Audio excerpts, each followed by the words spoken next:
பார்த்து வருகிறோம். திருப்பரங்குன்றம் மலை விவகாரத்தை தவிர வேறு பிரச்சனைகளே இல்லையா என நீதிபதிகள் காட்டமாக இவ்வழக்கு குறித்து கருத்து தெரிவித்திருக்கின்றனர். திருப்பரங்குன்றம் மலை விவகாரத்தில் ஒவ்வொருவராக வழக்கு தாக்கல் செய்தால் உயர்நீதிமன்றத்திற்கு வேறு வேலை இல்லையா என நீதிபதிகள் காட்டமாக கருத்து தெரிவித்துள்ளனர்.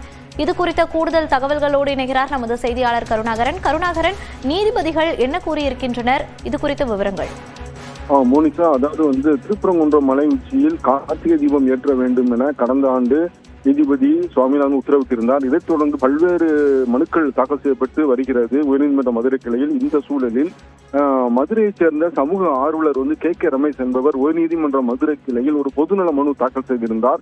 அந்த மனுவில் கடந்த ரமலானின் போது திருப்பரங்குன்றம் மலை உச்சியில் உள்ள தர்காவில் சிறப்பு தொழுகை நடத்த இஸ்லாமியர்களுக்கு அனுமதி வழங்கப்பட்டது. அதே நேரத்தில் மலை உச்சியில் உள்ள தீபத்துணில் தீபம் ஏற்ற பக்தர்களுக்கு அனுமதிக்கப்படவில்லை.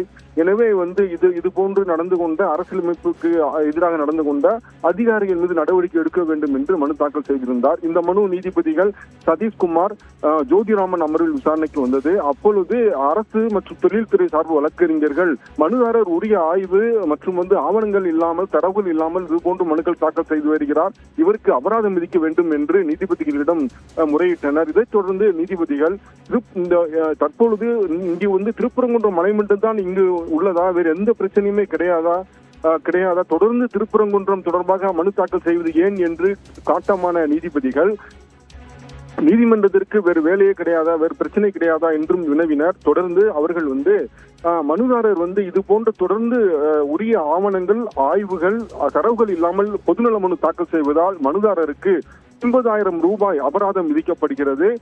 அதே நேரத்தில் இனிமேல் இவர் திருப்பரங்குன்றம் தொடர்பான மனு தாக்கல் செய்தால் 10 லட்சம் ரூபாய் கோவில் பெயருக்கு வைப்புத் தொகை செலுத்திய பிறகுதான் இது போன்ற மனுக்களை தாக்கல் செய்ய வேண்டும்.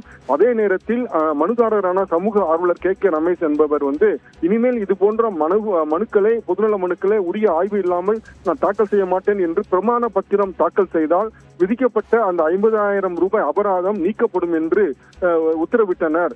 மோனிஷா,